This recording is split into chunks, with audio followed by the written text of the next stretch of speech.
আমি তাকে গভীর রাতেও ফোন দিয়েছি around 11টার দিকে। It was very helpful আমার কোয়েশ্চেন গুলো আনসার করার জন্য। So I can vouch for that. Yeah, 100%. আমি যে জবগুলো আমি পেয়েছি I don't think অন্য কোনো এজেন্সি এত তাড়াতাড়ি প্রসেস করে দিতে পারতো।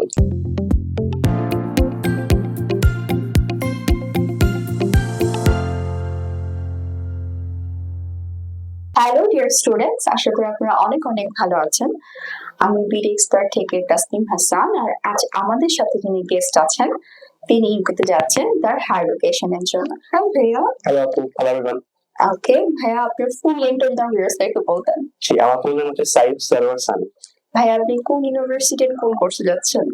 আমি যাচ্ছি আমার মাস্টার্স এর জন্য at the University of East London। আর আমার কোর্সটি হচ্ছে আর্টিফিশিয়াল ইন্টেলিজেন্স। গ্রেট। সো ভাইয়া, এই যে আপনি ইউএস, কানাডা, অস্ট্রেলিয়ার মতো কান্ট্রি বাদ দিয়ে কেন ইউকেতে যাচ্ছেন? Well, আমার to be very honest, আমার first choice obviously US ছিল, but আমার US এর যে কারেন্ট সিচুয়েশন, ভিসার ইস্যু সবকিছুকে কনসিডার করে আমি ডিসাইড করলাম যে থাক, আমি যেখানে একটু আমার চান্সেস আর হাই যেখানে সেখানে আমি ট্রাই করি। এই কারণে আমার ইউকেতে মেইনলি অ্যাপ্লিকেশনটা করা। আর ইউকে যে সার্টিফিকেট সেটা কিন্তু ওয়ার্ল্ড ওয়াইড রিকগনাইজড, রাইট? হ্যাঁ, এটাতে কোনো মানে সন্দেহ নাই যে ইউকে একটা সার্টিফিকেট সেখানে বিশেষ করে এখানকার যে এমপ্লয়ার, আমি তো এখানে কাজ করছি ওভার 2 ইয়ার্স, তো প্রত্যেকেই এটা মানে ওরা প্রেফার করে যে ইউকে, ইউএস আর ইউকে এই দুটার মধ্যে যেন একটা থেকেই আমরা হায়ার এডুকেশন করে আসি। So yeah, it's very good. Okay ভাইয়া, তো এখন এই যে আপনি ভিসাটা পেলেন, আপনার তো অ্যাপ্লিকেশন থেকে ভিসা পর্যন্ত সমস্ত কাজগুলো তো আপনি এক্সপার্টের মাধ্যমে করেছেন। আপনি কি আমাদের কাজে স্যাটিসফাইড? No, very satisfied. আমি বিএক্সএলতে আসি হচ্ছে around 13 নভেম্বর। হ্যাঁ, আমার অ্যাপ্লিকেশন আমরা প্রসেস করে দেন হচ্ছে by 20 নভেম্বর, এন্ড তারপর আমার ক্লাস আসে around 12 ডিসেম্বর, 15 ডিসেম্বর, এন্ড আজকে জানুয়ারি 12 আমি আজকে আমার ভিসা পেয়ে গেছি। সো অনেক ফাস্ট, পুরোপুরি স্মুথ গেছে। আমার অনেক কনফিউশন ছিল, অনেক কোয়েশ্চেন ছিল, এন্ড কিছু কাউন্সিলর সুদীপ্ত ভাই ভেরি হেল্পফুল। ইভেন আমি তাকে রাত 10টার দিকে ফোন দিলেও পেয়েছি, হলিডে, তাই না? কারণ দেখা যায় কি ভাই, ইভেন স্টুডেন্ট যারা কখনো ইমিগ্রেশন ক্রস করেনি তারা কিন্তু অনেক গভীরতা অনেকে ফোন দেন, তারা এয়ারপোর্টে বসে থাকেন। কিন্তু আমাদের কাছে মনে হয় এটা একটা আমাদের রেসপন্সিবিলিটি। আমরা কিন্তু কখনো বিডি এক্সপার্টে আমরা যারাই কাজ করে থাকি, আমরা কিন্তু কখনো এটা মনে করি না যে ঠিক আছে আমাদের 9 to 5 জব বা আমার স্পেসিফিক একটা অফিস আওয়ার, আপনি শুধু ওই টাইমে ক্লায়েন্টের সাথে কথা বলবেন। আসলে দেখা যায় সবাই আমরা ব্যস্ত থাকি, আমাদের ক্লায়েন্ট যারা আছেন তারাও জব করেন বিভিন্ন জায়গায়, তো দেখা যায় তারাও কিন্তু তাদের ফ্লেক্সিবল টাইমে একটু কথা বলতে চান। যেমন আমরা ব্যস্ত থাকার কারণে হয়তো পার্সোনাল ভাবে কথা বলতে পারি না, তারাও পারেন না। তো আমরা ট্রাই করি তার ফ্লেক্সিবল টাইমে, তার প্রেফারেবল টাইমে তার সাথে কন্টাক্ট করা। I can vouch for that. আমি তাকে গভীর রাতেও ফোন দিয়েছি around 11টার দিকে।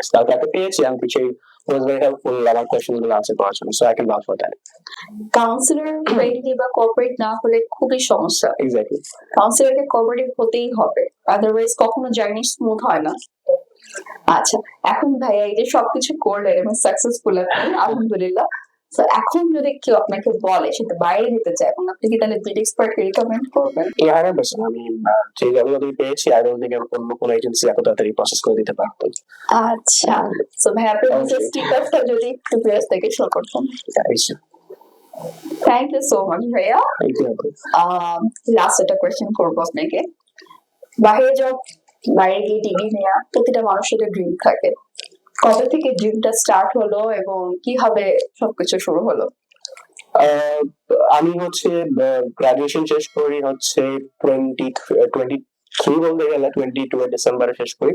23 তে আমি জবে ঢুকি, আর সাথে সাথে আইএলটিএস করতে থাকি। আমার বাইরে যাওয়ার ইচ্ছা অলরেডি ছিল, কিন্তু আমি আমার কাজিনসরা বাইরে সেটেল দেন, তাদের লাইফস্টাইল সবকিছু আমার পছন্দ ছিল, আমার একটা বাড়িতে ইচ্ছা ছিল। আমি শুরু করি 2023 তে ইনিশিয়ালি একা একটা অ্যাপ্লিকেশন করে ফেলি কানাডাতে, বাট ফুল ফান্ডেড স্কলারশিপ পাওয়ার পর আমার ওখানে যে প্রভিন্স থেকে পারমিশন নেওয়াতে আটকে গিয়েছিলাম। সো তখন থেকে আমার একটা ইলেকশনের একটা ভয় চলে আসে। তারপর আমি কন্টিনিউ করি জবটা, এন্ড পরে ফাদার কাছে অনেক এনকারেজ করার পরই আমি আপনাদের কাছে আসি, and that's the history.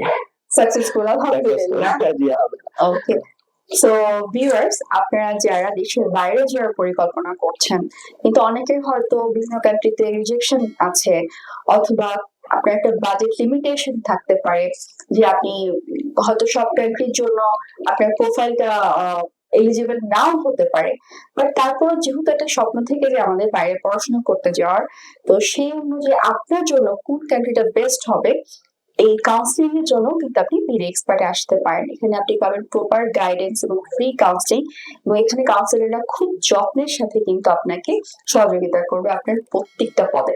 So দেরি না করে বাইরে যাওয়ার জন্য যারা পরিকল্পনা করছেন, আজই যোগাযোগ করুন বিডি এক্সপার্ট এডুকেশন। আমাদের অ্যাড্রেস হচ্ছে পান্থপথের বিআরটি হসপিটালের জাস্ট অপোজিট, অথবা নিচে দেওয়া নাম্বারও যোগাযোগ করতে পারেন।